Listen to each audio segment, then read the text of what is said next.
매수인들이 부동산을 살려고 하는 사람들이 막 겁을 내는 경우 있잖아요.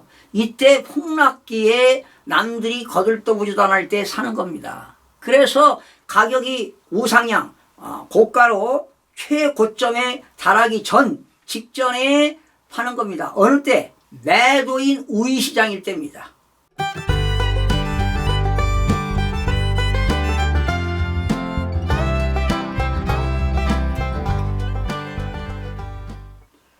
시청자 여러분 안녕하세요. 김동수입니다. 여러분 지난 시간에 잠실에서 제일로 큰 단지가 어디입니까? 6864세대 파크리오지요. 파크리오 아파트. 이거 말고 또 잠실에서 엘리트라고 들어보셨죠? 잠실 엘스 아파트입니다. 두 번째로 큰 단지가 잠실 엘스 아파트가요 5678세대가 납니다. 사실은 아이들 자녀 교육하는데 이렇게 아파트 대단지 큰 단지일수록 좋죠. 유치원도 있고요, 어린이집도 있고, 또 초등학교, 중학교, 고등학교. 이렇게 단지 내에 고등학교까지 있는 지역, 상당히 대단지가 교육 환경도 좋고, 또 주거 환경도 편리하고요, 또 양호하고 상당히 좋습니다. 그래서 오늘은 잠실 엘스 아파트, 이게 2008년도에 입주가 된 것입니다. 그 당시에 한 8억 역시 전후였습니다. 대부분 아파트가 그 당시 그랬습니다. 그런데 지금 지난 10월 30일 날이요. 국민주택 84.88제곱미터가 26억에 지난달에 양도를 했는데요. 이분이 2008년도에 입주해서 1세대 1주택입니다. 여기서 살면서 지난달에 26억에 팔았는데 여러분 양도소득세는 양도시기가 언제입니까? 매도인 입장에서는 대금 청산일이죠.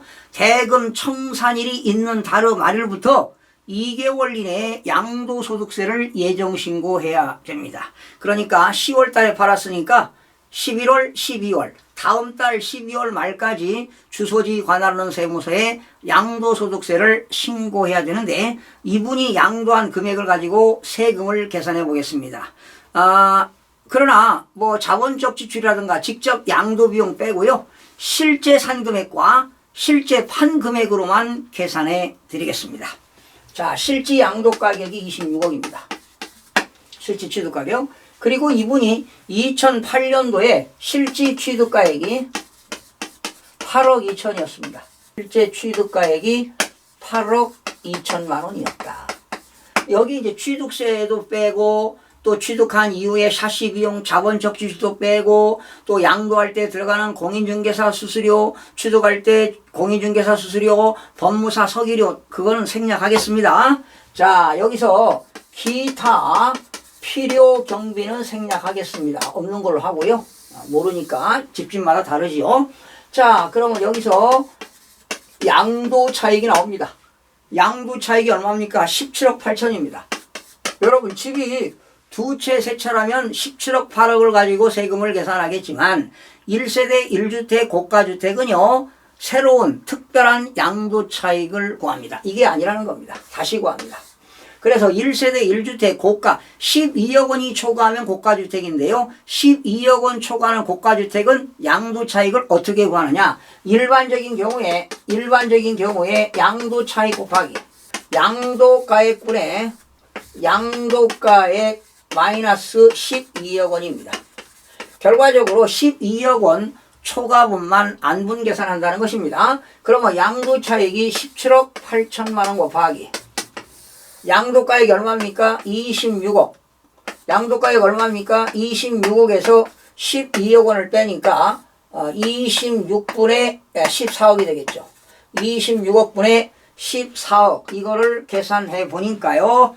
9억 반올림해서 계산했습니다. 계산하기 좋게요. 9억 5,846만 원입니다. 9억 5,846만 원이 양도차익이 나왔습니다. 특별한 양도차익을 구하는 겁니다.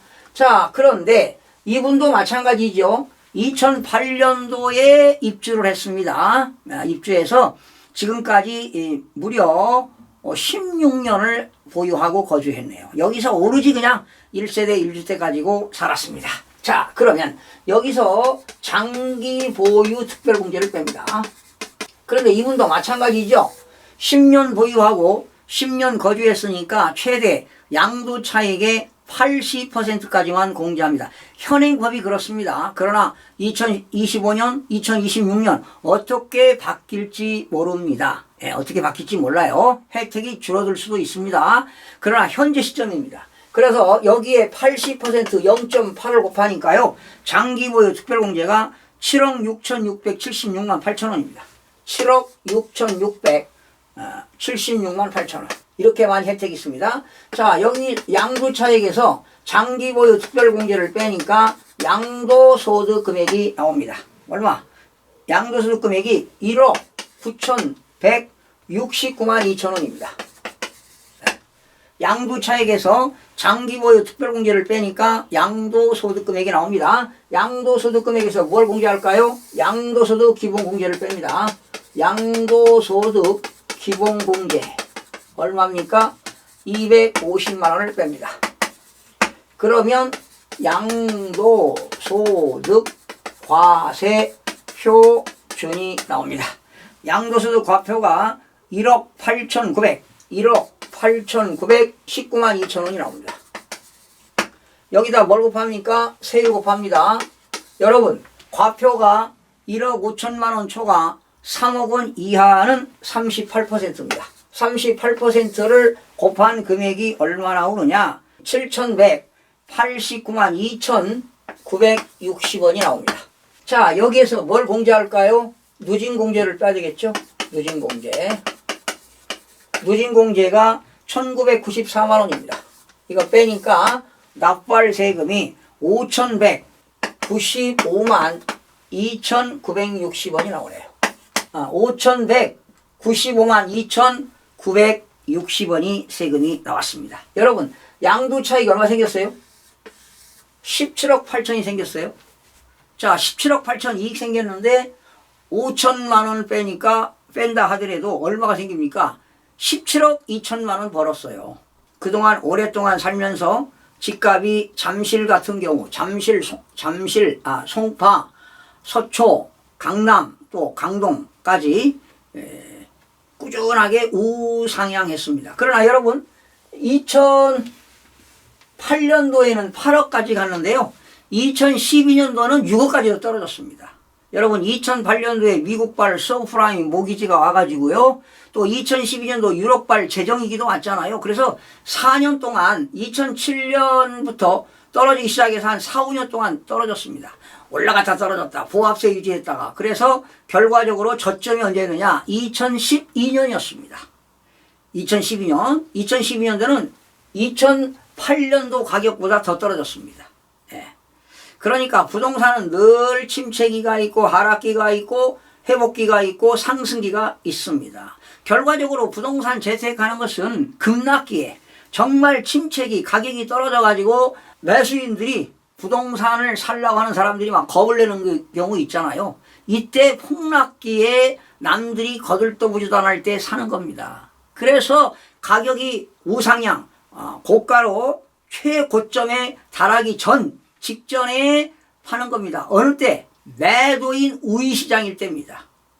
즉 시장에 매도 물량은 적고요. 매수인들이 막 사들일 때 그때 과감하게 던지는 겁니다. 그래서 이게 지난달입니다.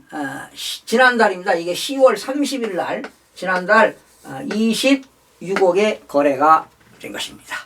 그래서 여러분 이제 노후 설계는 이렇게 자녀들 교육이 다 끝났으면은요 굳이 여기서 살 필요가 있을까요, 여러분? 많은 세금 부담하면서. 그러나 연금소득이나 또 사업소득이 많아가지고 경제적으로 여유가 있으면 물론 살아야 되겠죠. 더 좋은 곳에 살아야 되겠죠. 그러나 소득이 적다면 이걸 유지 관리하기 위해서 엄청나게 힘들게 사시는 분들이 의외로 많더라고요. 강남에서도. 이럴 필요 없습니다. 과감하게 처분하고 이렇게 많은 돈을 주고 그리고 빚 없이 스트레스 받지 말고 수도권 지역에서 주거 환경이 편리하고 양호하고 교통이 좋고 인프라가 구축되어 있고 종합병원이 있고 또 도심에 갈 때 시간이 뭐 한 자가용으로 한 20분 정도 걸리는 그 지역 얼마나 좋습니까? 강남 사거리에서요, 서초역에서 종합운동장 잠실까지 오는데 출퇴근 시간에요 1시간 이상 걸립니다. 오히려 외곽순환도로, 1순환도로, 2순환도로 타고요 하면은 강남에 진입하는 것이 더 빠릅니다.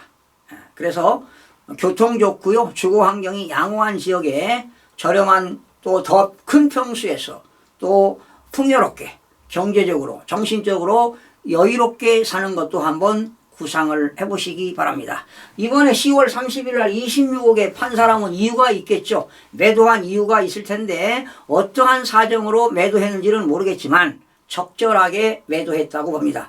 내년 2025년 경제 성장률은 떨어질 것입니다. 우리 국가적으로는요, 대외 의존도가 높으니까 수출이 증대되면 아무래도 국민 총생산은 늘어나겠죠. 그런데 지금 자영업을 하시는 분들은 경기가 상당히 안 좋습니다. 내년에는 더 안 좋다고 합니다. 경제 성장률이 내년에는 1%까지 떨어진다고 IMF가 지난 2.2%에서 2.0 발표했습니다. 아마 내년에는 더 경제 성장률이 하락할 것으로 보이고요. 경제가 더욱더 나빠질 것으로 보입니다. 그리고 내년 1월 20일 날 트럼프 제2기가 이제 취임을 하게 되는데 트럼프 이후에 경제에도 많은 영향을 미칠 거라고 봅니다. 장단점이 있죠. 우리나라 입장에서는 트럼프도 정부하고 장단점이 다 있기 마련이고 개인 법인 간에 또 국가 간에 다 장단점이 있기 마련입니다. 역시 순기능도 있고 역기능도 있을 텐데요. 여러분들 미래를 잘 설계해 보시기 바랍니다. 시청해 주신 여러분 고맙습니다.